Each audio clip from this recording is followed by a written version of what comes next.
그런데 여러분, 제가 수년 전에 바로 이 상트페테르부르크 겨울궁전 박물관에 갔습니다. 그리고 제가 어느 그림을 보았겠습니까? 렘브란트의 탕자의 귀향이라고 하는 바로 이 작품 앞에 저도 섰습니다. 사람 키보다 훨씬 큰 이 작품을 보면서 와, 이거 앞에 헨리 나우인이 나흘씩 매일 나와가지고 수시간을 이 앞에서 감상을 했다는 작품이 이거구나 하고 저도 이 작품 앞에서 묵상을 하기 시작했어요. 묵상을 하다 보니까 처음에는 안 보였는데 아버지의 두 손이 보이기 시작하더라고요. 돌아온 탕자를 아는 따뜻한, 그렇지만 세월의 그 무게를 느낄 수 있는 아버지의 손이 보이더라고요. 그리고 아버지와 똑같은 색깔의 옷을 입은 형도 보이더라고요.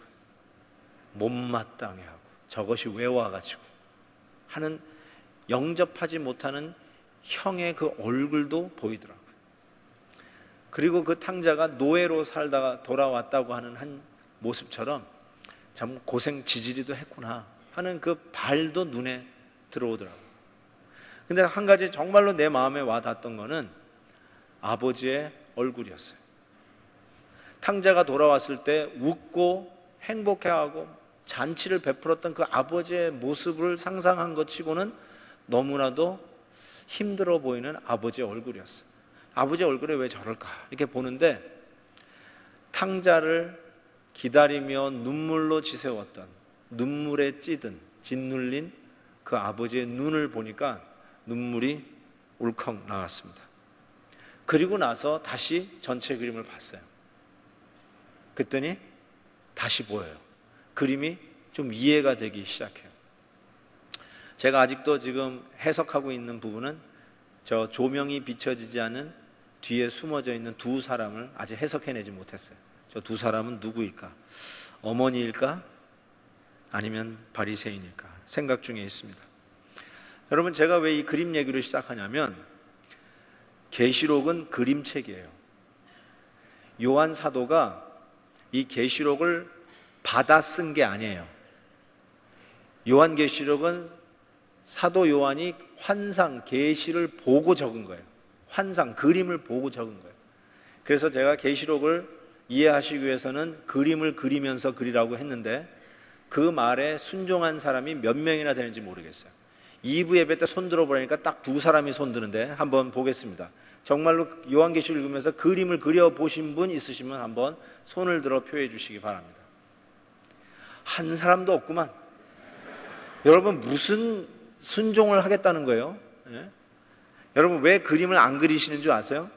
어른이 되었기 때문에 그림을 안 그리는 거예요. 그림책은 애들이나 보는 유치한 책으로 착각하고 있기 때문에 그래요. 그런데 계시록은 그림책이라고 제가 누누이 얘기했는데도 그림을 안 그리세요. 그림을 그려보시면 좀 이해가 됩니다.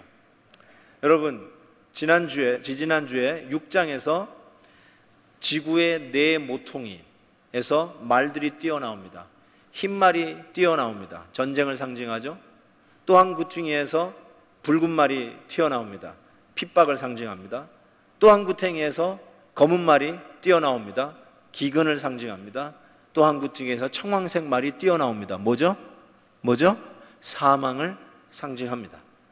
그런데 이 역사의 파노라마를 쫙 펼친 후에 그 다음에 그 뒤에 일어나는 일이라기보다 항상 계시록은 연대기적으로 이해하지 말고 사이클로 보시라고 그랬어요. 그게 계시록의 구조이니까. 그래서 다시 돌아와서 오늘 본문에 보니까 지구 네 구탱이에서 아까 그 말로 상징되는 수많은 그 고난, 환난을 상징하는 바람이 천사들이 홀백하고 있어요. 딱 붙들고 있어요. 아직 불지 마라. 지키고 있어요. 그러더니 해 뜨는 곳에서 천사 하나가 쫙 올라옵니다. 이거 다 그려보세요. 쫙 올라오더니 이렇게 얘기합니다. 놓지 마라. 하나님의 종의 이마에 인을 다 칠 때까지는 그 바다와 강과 땅과 나무를 해하게 하는 그 바람을 붙들고 있으라고 하는 명령을 하게 됩니다. 3절에 하나님의 종들의 이마에 인치기까지 해하지 말라라고 얘기하고 있습니다. 자, 여기에 인친다는 요 표현이 조금 낯섭니다. 그럼에도 불구하고 이것이 그렇게 낯선 이미지는 아닙니다. 왜냐하면 이미 성경에 나와 있는 이미지예요. 에베소서 1장 13절만 읽어도 이 인친다는 뜻을 알 수 있습니다. 그 안에서 너희도 진리의 말씀 곧 너희의 구원의 복음을 듣고 그 안에서 또한 믿어, 자 보세요, 약속의 성령으로 인치심을 받았으니. 따라서 인침을 받은 자가 하나님의 종이라고 그랬습니다. 에베소서에서는 누구냐? 바로 그리스도에게 속한 자들이라는 것을 알 수가 있습니다. 이 인친다는 이 표현이 실은 좀 우리에게는 낯선 표현일 수도 있다는 생각을 해봅니다. 그럼에도 불구하고 이미 임봉을 얘기할 때도 그 임봉에 자기 인을 찍어서 그 인을 가진 사람이 임봉을 떼어 그 안에 있는 내용물을 볼 수 있는 자격이 있었듯이, 그리고 이 도자기도 이렇게 만들면 그 밑바닥에다가 노키모스라고 하는 인을 찍습니다. 그게 완성품, 이것은 누구의 것, 누구의 작품이라고 인을 찍습니다. 적어도 우리 한국 사람은 도장 문화잖아요. 인감 도장 문화. 그래서 그 도장을 찍으면서 이거는 내 겁니다, 내 소유입니다 라고 이야기하는 그 인감 도장만 생각해도 이 인을 찍는다는 이미지가 그냥 뭐 이마를 좀 헤쳐봐라, 거기 뭐 666 있나 뭐가 있냐, 이런 약간 이상한 그런 이미지를 생각하지 마시고 소유를 얘기하고 누구에게 속한냐를 상징하는 인침인 것을 금방 알아차릴 수 있습니다. 자, 그런데 언제까지 땅과 바다를, 나무를 해치는 이 바람, 그 네 마리의 말로 인해서 이야기됐던 기근, 핍박, 환난, 죽음, 사망, 이런 것들을 언제까지 홀드하냐면 하나님의 종, servants of the Lord, 하나님의 종의 이마에 인을 치기까지 붙들고 있으라고 이야기를 합니다. 근데 그 인침을 받은 하나님의 종의 숫자가 나오는데 그 숫자가 14만 4천 명, 이렇게 딱 정확하게 떨어집니다.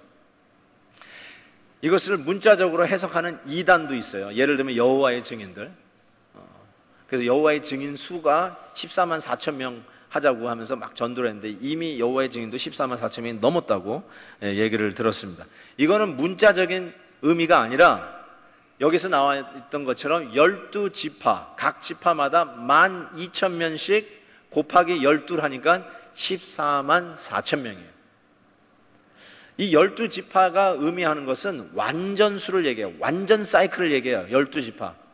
그래서 24장로도 12지파, 구약, 12제자, 신약. 그래서 신구약의 통틀은 하나님의 백성의 대표 24장로라고 의미하듯이 여기서 나오는 14만 4천 명도 12지파에서 12,000명씩. 즉 그 말은 뭘 뜻하죠? 많은 숫자들이 각 지파마다 그것도 골고루 12,000명씩 다 모였다는 사실이에요. 어느 지파는 뭐 수십만 명, 어느 지파는 100명, 이런 식이 아니라 모든 지파가 골고루 균형 있게 14만 4천 명을 이루는 것을 보게 됩니다. 12지파 중에 왜 단지파가 빠졌는지 잘 모르겠습니다. 그 대신에 요셉 지파가 둘 적혀 있습니다. 그 아들 므낫세가 적혀 있고 에브라임이란 말 대신에 요셉, 아버지의 이름으로 지파 이름이 적혀져 있습니다. 그래서 12지파를 이루고 있어요.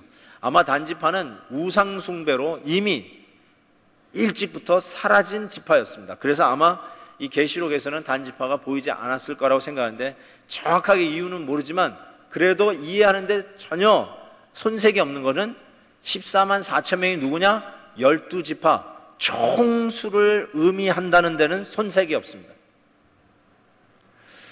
혹자는 이거를 유태인의 숫자라고 하는데 이거는 유태인의 숫자가 아닙니다. 12지파이기 때문에 구약의 이스라엘 백성을 이야기한다라고 해석하는 잘못된 것도 제가 본 적이 있는데 전혀 그렇지 않습니다. 오히려 이 12지파에 속한 12,000명씩 12지파 14만 4천 명은 신구약을 통틀어 하나님의 백성의 총수를 의미합니다. 하나님의 인침을 받은, 즉 그리스도에게 속한 크리스천, 예수님의 것, 예수님의 보혈로 산 하나님의 백성의 총 숫자가 14만 4천 명이고, 그리고 이스라엘 지파뿐만 아니라 세계의 모든 족속, all nation, 모든 구석구석에서 시대를 막론하고 하나님의 백성들이 골고루 다 하나님 앞에 나오는 것을 상징하는 완전수 14만 4천 명입니다. 실은 이 14만 4천 명이 나오는 그 배경은 6장 마지막에 굴과 산들의 바위 틈에 숨어 산들과 바위에게 말하되 우리 위에 떨어져 보좌에 앉으신 이의 얼굴에서 그 어린 양의 진노에서 우리를 가리라 라고 하면서 7종류의 사람들이 심판을 받지 않습니까? 그러면서 이렇게 끝났어요. 누가 능히 그 진노의 큰 날에 누가 능히 서리요, 이렇게 얘기했어요. 누가 이 진노의 날에 능히 서리요? 거기에 대한 대답으로 하나님의 인침을 받은 하나님의 종 14만 4천 명이 그 마지막 큰 진노의 날에 능히 설 것이라는 해답을 주고 있는 것입니다. 이 인친다는 이미지는 에스겔 9장에도 나옵니다. 여호와께서 이르시되 너는 예루살렘 성읍 중에 순행하며 그 가운데서 행하는 모든 가증한 일로 말미암아 탄식하며 우는 자의 이마에 표를 그리라, 이렇게 얘기했어요. 아, 이마에 표가 벌써 나와요. 이 이미지가 벌써 나와요.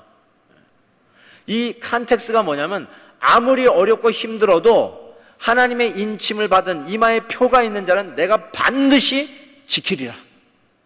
아무리 이 세상이 뒤집어져도, 아무리 환난이 닥치고 사망이, 지옥이 그 뒤를 따라도 무슨 일이 있어도 이마에 표를 받은, 즉 하나님의 종, 하나님의 것, 그리스도의 것이라고 인침받은 자는 내가 반드시 지킬 것이라고 하시는 말씀이에요. 그들이 바로 14만 4천 명이에요. 이사야 54장에도 이런 말이 있죠. 너를 치려고 제조된 모든 연장이 쓸모가 없을 것이라. 일어나 너를 대적하여 송사하는 모든 혀는 내게 정죄를 당하리니 이는 여호와의 종들의 기업이요. 여호와의 종들의 기업이요. 이는 그들이 내게서 얻은 공의니라. 여호와의 말씀이니라. This is the heritage of the servants of the Lord.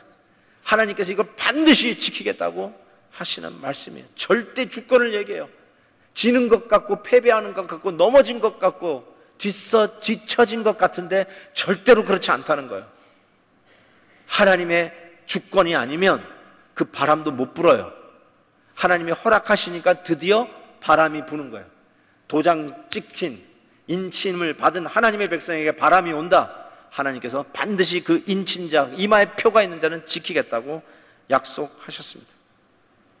한 가지 이 14만 4천 명 상징수에 하나 우리가 배울 수 있는 또 다른 아주 중요한 교훈이 있습니다.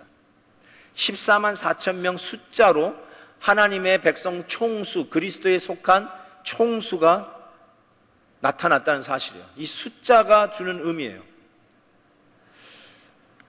응답하라 BC 1010, 제가 세 번째 수요 말씀 여행으로 했던 세 번째 시리즈 성경 공부인데 지지난주에 이거를 제가 마무리하면서 마지막으로 봤던 본문이 어떤 본문이었냐면 다윗 왕이 인구조사한 것 때문에 하나님의 심판을 받는 장면이에요. 인구조사하는 게 뭐가 그렇게 잘못됐다고 심판을 받기까지 하는가? 그게 뭐가 잘못된 거죠? 왜 심판을 받은 겁니까? 인구 센서스 한 게 뭐가 그렇게 잘못됐다고 그 엄청난 심판을 받습니까? 그것은 다름이 아니라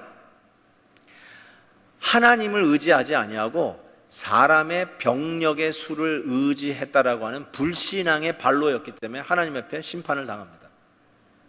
자, 그런 의미에서 또 다른 면이지만 병력의 수를 얘기하는구나. 여러분, 우리가 군사력을 얘기할 때 수를 셉니다. 몇만 군대인가? 보병이 몇 명인가? 10만 군대, 5만 군대 얘기하지 않습니까? 나라의 국방력을 얘기할 때 잠수함이 몇 대나 있는가? 그 나라에. 항공모함이 몇 대나 있는가? 팬텀이 몇 대나 보유하고 있는가? 그게 국방력을 상징하듯이 숫자로 그 힘이 나타나죠. 근데 여기에서 하나님의 백성, 그리스도에게 속한 믿음의 사람들을 어떻게 표현하면 14만 4천 명 넘버로 표시되고 있다는 사실에 주목할 필요가 있어요. 그 말은 인침을 받은 하나님의 백성들, 환난이 있어도 어려움이 있어도 핍박이 있어도 그들은 내가 반드시 지키겠다고 약속한 14만 4천 명 인침받은 하나님의 백성들은 그냥 시시한 숫자가 아니라 병력 숫자예요.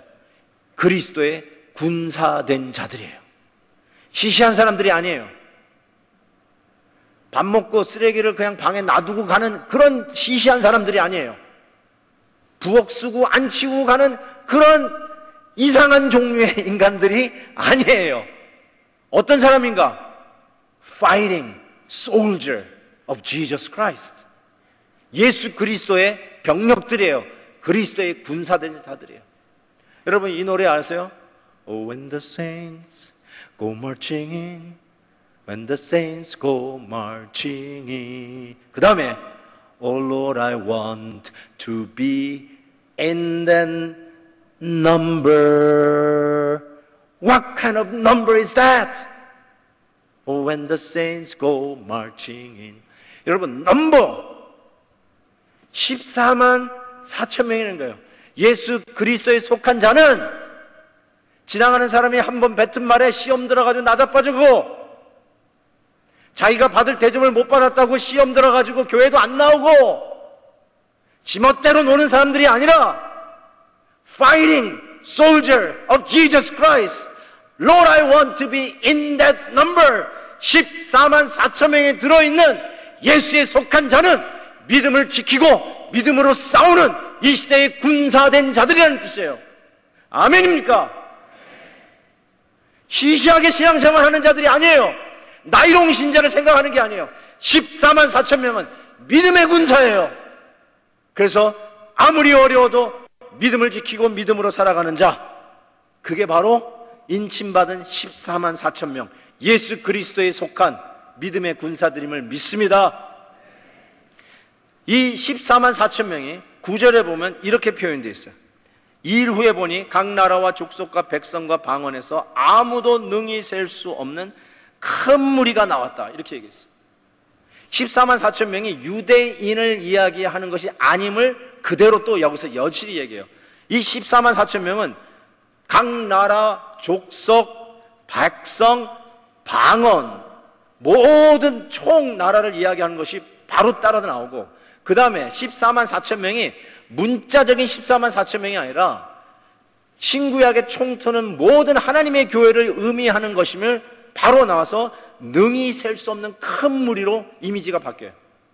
어마어마한 하나님의 군대, 능히 셀 수 없는 큰 무리로 나오게 됩니다. 이 셀 수 없는 큰 무리들이 누구인가? 하나님의 사람들이에요. 예수 그리스도에게 속한 크리스천들을 의미해요. 그런데 좀 더 이 셀 수 없는 큰 무리가 누군가가 오늘 본문에 설명되어 있습니다. 14절 하반절에 보면 이들은 누구인가? 어린 양의 피에 그 옷을 씻은 자라고 표현하고 있습니다. 어린 양의 피에 그 옷을 씻은 자가 이 셀 수 없는 큰 무리요 14만 4천 명이 이들이라는 거예요. 스가랴서에 이 이미지가 나와요. 그날의 죄와 더러움을 씻는 셈이 다윗의 족속과 예루살렘 주민을 위하여 열리리라.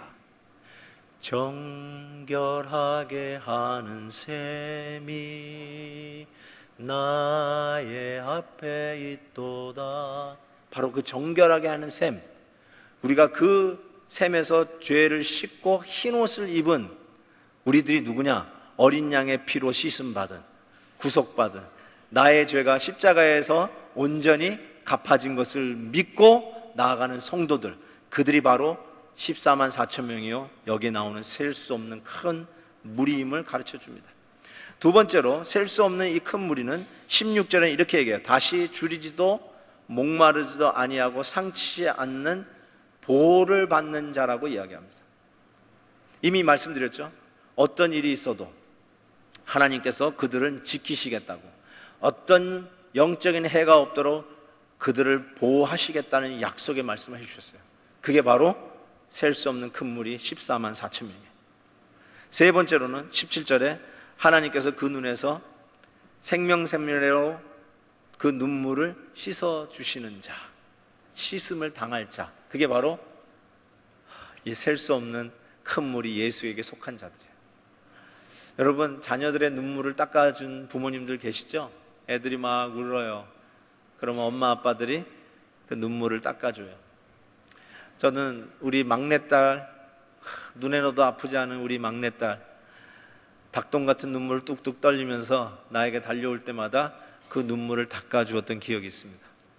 오빠들에게 핍박을 당하고 힘들어하는 우리 막내딸 눈물을 닦아주고, 큰 언니가 너무 무섭게 해가지고 막 무서워서 떨면서 내 품에 안긴 그 막내딸, 마치 그 렘브란트의 탕자의 귀향에서 아버지의 품에 머리가 밀린 채, 노예라는 뜻이에요. 머리가 팍팍 밀린 채 안겨있는 탕자의 눈물을 닦아주었을 법한 아버지의 인자한 두 손, 그것으로 우리의 눈물을 닦아주는데, 우리들이 누구냐? 우리 주님이 우리의 눈물을 닦아주는 바로 그 자들이라는 거예요. 억울하세요? 그래서 눈물이 나세요? 저 이렇게 말씀드리고 싶습니다. 닦지 마세요. 그냥 눈물 흘리세요. 주님이 닦아줄 날이 있어요. 믿음 지키면서 힘들어서 흘리는 눈물이 있으세요? 그냥 놔두세요. 훔치지 마시고 놔두세요. 우리 주님이 닦아주시는 눈물이 그날이 있을 것을 믿으세요. 이 큰 셀 수 없는 무리가 누군가, 마지막으로 제 논리 전개상 마지막에 다시 14절에 있는 것을 4번에 놓았는데, 누구냐? 큰 환난에서 나오는 자다, 이렇게 표현하고 있어요. Great Tribulation에서 나오는 자라고 표현했어요. 여러분, 이 어린 양의 피에서 옷을 씻는 자들이 이 큰 환난에서 나온 자라고 이야기하는 이 말씀에서 우리가 큰 환난이 이게 뭔가 생각해 볼 필요가 있어요. 이 큰 환난에 대해서 제대로 이해해야 앞으로 나오는 계시록의 내용들에 혼란하지 않습니다. 그러니까 잘 이해하세요. 이 큰 환난의 이미지가 어디서 등장하냐면 다니엘서에서 등장합니다. 다니엘서 12장에 보면 이렇게 적혀 있습니다. 그때에 내 민족을 호위하는 큰 군주 미가엘이 일어날 것이요, 또 환난이 있으리니 이는 개국 이래로 그때까지 없던 환난일 것이며, 그때에 내 백성 중 책에 기록된 모든 자가 구원을 받을 것이라. 구약 다니엘서에서 예언되고 있는 다가올 큰 환난을 얘기하고 있어요. Great Tribulation. 근데 이 Great Tribulation이 언제 오냐고 얘기하냐면 그 마지막 날에 온다고 그랬어요. 끝날에, 우리가 얘기하는 말세에 옵니다. 그래서 여러분이 말세가 어떤 때를 의미하는지 가지고 이제 해석이 막 여기저기 사충오돌하기 시작하는데, 이제부터 여러분이 반드시 기억해야 됩니다.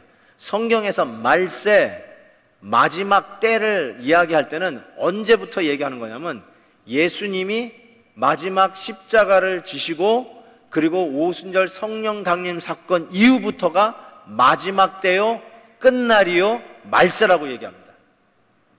헷갈리지 마세요. 아직은 마지막 때가 아니다.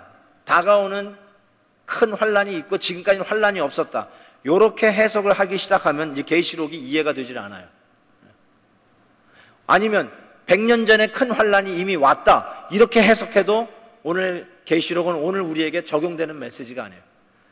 항상 성경은 마지막 때, 말세, 예수님이 항상 그래서 마지막 때, 내 때가 이르르니, 그때 마지막 때가 언제냐? 예수님의 십자가와 오순절 성령 강림으로 빵 하고 마지막 때를 알리는 시기가 되는데, 그게 그때서부터 지금까지 2000년 동안 마지막 때가 계속 되고 있습니다. 여러분, 이 단어가 왜 중요하냐면요, tribulation, 이 환난이라는 말이 요한 사도가 자기가 복음서를 쓸 때, 요한복음을 쓸 때 이 단어를 또 썼어요. 그러니까 요한복음이 굉장히 중요한데, 계시록에서 환난을 얘기할 때 그 환난을 요한 사도가 직접 쓴 단어예요. 16장 33절에 이렇게 되어 있어요. 이것을 너에게 이르는 것은 너희로 내 안에서 평안을 누리게 하려 함이라. 세상에서는 너희가 환난을 당하나, 같은 단어예요. tribulation. 이 환난을 당하나 담대하라, 내가 세상을 이겼노라. In this world ye shall have tribulation. 같은 용어예요. 즉, 이 땅에서 우리가 환난을 당한다는 거예요. 자, 그러면 큰 환난에서 나오는 그 셀 수 없는 무리가 누구냐? 1세기 때 로마의 10대 박해 속에서도 믿음을 지키고 나온 자들이 그들이요. 2세기에도 믿음을 지키고 하나님의 백성으로 산 자들이 그들이요. 중세 시대에도 믿음을 지키고 어려움과 환난 속에서도 믿음으로 싸워 이긴 그리스도의 용사들이 그들이요. 지난 2000년 동안 금세기에 가장 크리스찬이 핍박을 받는 이 금세기에 우리가 살고 있으면서도 수많은 물질주의와 수많은 번영의 신학들이 우리의 신앙의 순수함을 공격하는 이 시대에도 믿음을 지키고 믿음으로 싸우고, 어떤 어려움이 있어도 믿음 지키는 생활이 뒤처진 것 같고 미련해 보이는 것 같다 할지라도 우직하게 믿음 지키며 어려움을 넉넉히 이기고 나오는 자들이 바로 이 셀 수 없는 큰 무리요 하나님의 종으로 인침을 받은 14만 4천 명이란 뜻이에요. 저와 여러분이에요. 우리는 지금도 이 환난 속에 있는 자들이에요. 지금도 이 믿음의 위협을 받고 있는 자들이에요. 호시탐탐 악한 마귀가 믿는 자도 삼킬 자를 찾고 다니는 이 시대에 믿는 것이 아무런 효력도 없고 믿는 것이 오히려 세컨드 클래스 시리즌 같고 교회에다가 돌팔매질하는 시대라 할지라도, 설사 우리가 마이너리티의 마이너리티가 된다 할지라도, 마지막 남는 한 명이 된다 할지라도 나는 끝까지 이 믿음으로 승리하며 나아가리라. 바로 그런 자들이 여기에서 보이는 셀 수 없는 큰 무리라는 뜻이에요. 2000년 동안 핍박받은 성도들, 그럼에도 불구하고 어린 양의 피에 그 옷을 씻어 희게 된 그리스도에 속한 하나님의 종들을 의미합니다. 하나님의 종들아, 태풍이 불어 집이 무너졌느냐? It's okay. 내가 너의 하나님이다. 믿음으로 나아가라. 하나님의 종들아, 투병 중에 있느냐? 암 선고를 받았느냐? 시한부 인생을 살고 있느냐? It's okay.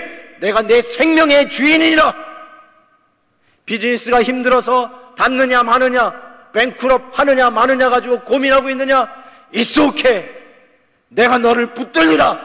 믿음으로 진검승부를 해라. 늦는 것 같아도, 돌아가는 것 같아도, 뒤처지는 것 같아도 믿음으로 정직하게 진검승부해라. 그래서 망하면 망하는 거야. 그게 지는 게 아니에요. 패배한 게 아니에요. 이상에서 세컨드 클래스 되는 게 세컨드 클래스 되는 게 아니에요. 믿음을 지켜가라. 그들이 누구냐? 이 큰 환난에서 승리하여 나오는 자, 그들이 14만 4천 명 하나님의 인침을 받은 자들이요, 셀 수 없는 큰 하나님의 장자 총회에 속한 무리들이라는 것을 말씀하고 있어요. 아무리 답답해도 이 몸의 소망 무언가 우리 주 예수뿐일세. 무섭게 바람 부는 밤 물결이 높이 설렐 때 세상에 믿던 모든 것 끊어질 그날 되어도 구주의 언약 믿사와 내 소망 더욱 크리라. 굳건한 반석이시리 그 위에 내가 서리라. On Christ the solid rock I stand, all other ground is sinking sand. All other ground is sinking sand. 다른 거는요 다 무너지는 모래밭이에요. 아무리 세상이 요동쳐도 흔들리지 않는 유일한 반성은 on solid rock, our Lord Jesus Christ. 우리 주 예수 그리스도만이 든든히 우리가 설 반석이십니다. 예수님을 믿으세요. 그분이 우리의 유일한 소망이세요. 여러분, 이제 7번째 임봉이 띄어집니다. 마지막이에요. 마지막 띄어져요. 여러분이 만약에 계시록을 오늘 처음 읽는 분이라고 치십시다. 그러면 일곱 번째 인봉이 떼어질 때 무엇이 나올 거라고 기대하십니까? 원 사이클이에요. 일곱 인봉, 땅땅땅. 다섯 번째, 여섯 번째까지 탁 뛰더니 일곱 번째 뛸 때까지는 이런 얘기들이 계속 오늘 말씀처럼 막 나오더니 드디어 일곱째 인봉이 딱 떼졌어요. 끝나는 거예요. 사이클이 끝나는 거예요. 역사의 파노라마가 한 파노라마로 쫙 펼쳐지면서 대단원의 막을 내리는 바로 그 순간이에요. 뭐가 나올 것 같아요? 그렇죠? 여섯 번째 인봉은 예수님의 재림을 알리는 사인이었어요. 그러니까 일곱 번째 인봉을 뗄 때 예수님이 나타나는 것으로 끝날 것 같습니다. 그런데 아직 예수님이 안 보여요. 계시록의 구조의 비밀이에요. 그리고 다시 나팔로 돌아가요. 그래서 첫 번째 나팔이 쫙 부러지면서 일곱 나팔이 또 진행됩니다. 다음 주에 빠지시면 나팔 소리 못 들어요. 이제 나팔 소리가 나오는데, 그런데 여러분, 일곱 번째 인봉이 딱 떼어지는 순간에 오늘 8장 1절, 일곱째 인을 떼실 때 하늘이 반 시간쯤 고요하더니 half an hour of silence in heaven. half an hour of silence in heaven. 이게 뭘까요? 일곱 번째 인봉을 딱 뗐는데 half an hour of silence in heaven. 하늘이 반 시간 동안 정적, 고요, silence. 알 것 같아요. 근데 표현을 못 하겠어요. 뭔가 느낌은 오는데 설명이 힘들어요. 이게 설교자의 안타까움이에요. 어떻게 설명이 안 돼요?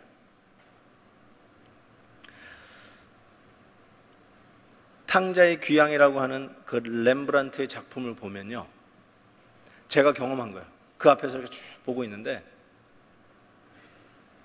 나중에 그 하나하나 이렇게 눈에 들어오더니 갑자기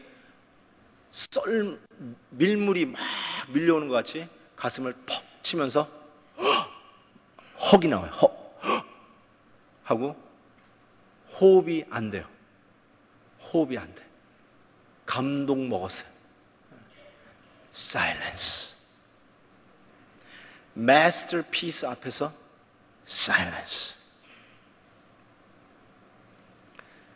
제가 Phantom of Opera를 봤어요. 아세요? Phantom of Opera? 저는요, 빰빰빰빰빰 빰빰빰빰빰 빰빰빰빰빰 기억나세요? 그때 이 팬텀이, 이 가면 쓴 팬텀이 그 여자 주인공한테 얘기해요. Sing for me 하는 거 아세요? Sing for me. 근데 나중에 Sing for me 하는데요, 제가 숨을 멈췄어요. 감동이에요. 마스터 음악을 들으면 숨을 멎어요. 여러분, 언제 숨을 멈춰본 적 있어요? 제가 우리 큰애들이 어렸을 때였어요. 그때 제가 처음으로 집을 떠나 단기 선교를 갔었어요. 그래서 우리 큰애 둘, 제 생각에는 4살, 3살인 것 같아요, 기억에. 그래서 우리 아내와 더불어 집에 놔두고 대학생들을 이끌고 단기 선교를 한 3주 다녀왔습니다. 그러니까 3주 만에 이제 가족들을 보러 이제 공항에 들어오면서 연락을 했어요. 그 애들 챙기고 마중 나오기 힘드니까 그냥 그 배기지 클레임 있는 그 앞에서 차를 대기하고 있으라고 얘기를 했어요. 그래서 제가 이제 짐을 끌고 나오는데 앞에 이제 공항 문들이 자동으로 촥촥 열리잖아요. 보니까 제 차가 딱 있는데 우리 아내가 운전석에 앉아 있고 뒷좌석에 우리 애 둘이 탔어요. 근데 창문 옆에 우리 아들이 탔어요. 그 아들이 이렇게 보여요. 창문으로 나오고 있는 아빠를 3주 만에 본 거예요. 근데 이 아들이 저를 보고 점점 입이 벌어져요. 이렇게 너무 좋은 거예요. 그래서 얼마나 그거 이뻐요. 귀엽죠. 그래가지고 막 달려가가지고 뒷문을 열고 우리 아들한테 허그를 하는데 얘가 아직도 입을 벌리고 있어요. 그리고 숨을 안 쉬고 있어요. 그래서 제가 영광아 일어나 웨이크업 숨 쉬어 그랬어요. 그러고 나니까 얘가 그러더라고요. 여러분, 아빠 보고 숨 안 쉬는 아들 있으면 나와보라고요. 그런 아들 있어요? 지금 24살이 됐는데요, 골치가 아파요. 그런데도 내가 그 아들을 안 버리는 이유는, 그래도 날 보고 너무 좋아서 숨을 못 쉰 존재는 우리 아내도 아니요, 우리 딸도 아니요, 이 아들은 날 보고 숨을 안 쉬었어. 나 그 생각만 하면은 뭉클거려. 주님이 오시는 대단원의 막이 내리는 날, 우리 주님을 보면 우리 숨 못 쉴 것 같은 생각 안 드세요? 뮤직 스탑, 조명 스탑, 출렁이는 바다 강물 스탑, 바람에 흔들리는 저 가지 나무도 스탑, 별들도 스탑. Everybody shut up. 예수님이 노래하는 그 순간에 뭘로 표현할 수 없는 half an hour of silence. AWE, 하나님의 그 놀라우신 경외심 속에 우리 모두의 호흡을 멈추게 하는 그 하나님의 웅장한 신비, 그 앞에 우리 모두가 설 거예요. 마스터피스 작품에도, 탁월한 음악에도, 사랑하는 사람 앞에서도 호흡을 멈출 수 있다면, 우리는 그 주님이 오시는 마지막 인봉이 떼어지는 날, 마지막 나팔이 부러지는 날, 마지막 대접이 부어지는 그날, 주님 오시는 그 모습을 보면 우리 모두는 half an hour silence, 숨을 쉬면서 뭘 할까요? We'll all break out into worship. 우리 모두가 예배로 터져 나올 것 같아요. 구원하심이 보좌에 앉으신 우리 하나님과 어린 양께 있도다. 각 나라와 족속과 백성과 방언들이 12,000명 거대한 숫자로 여기저기 사방에서 골고루 모든 하나님의 장자의 총회에 속한 하나님의 인침을 받은 주의 백성들이 어린 양 앞에 모여서 그분을 높이는 예배로 브레이크아웃을 시작할 것 같아요. 와, cosmic celebration of holy worship. 여러분, I can't wait. 기다려지지 않습니다. 정말 가고 싶어요. 그 나라 보고 싶고 그 예배를 보고 싶어요. 이 땅에서는 우리 예배가 스탑될 수 있지만 그날에서는 이 예배가 영원히 지속될 것을 믿습니다. 잠시 한번 기도하는 시간 가질게요. 눈을 감아보세요. 그냥 그분 앞에 서십시다.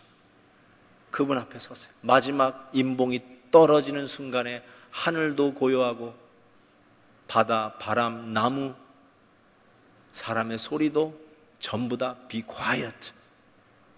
음악도 stop. 사람 소리 stop. 불평, 불만, 서로가 옳다고 내가 맞다고 주장하는 모든 목소리 높임 stop. 내가 잘났다고 생각하고 키재기하는 거 stop. 그리고 half an hour silence. 그 하나님 앞에 서세요.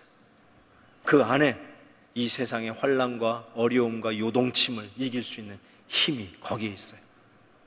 믿음을 지키는 14만 4천 명 하나님의 군대, 바로 저와 여러분입니다. 여러분의 앞에 있는 모든 문제들, 산과 같이 태산과 같이 쌓여 있어도 믿음의 뜨거운 칼로 바다를 가르듯이 치고 나가시는 여러분 되시길 바랍니다. 조용히 묵상하면서 그분 앞에 서는 기도를 드리겠습니다. 기도하시죠.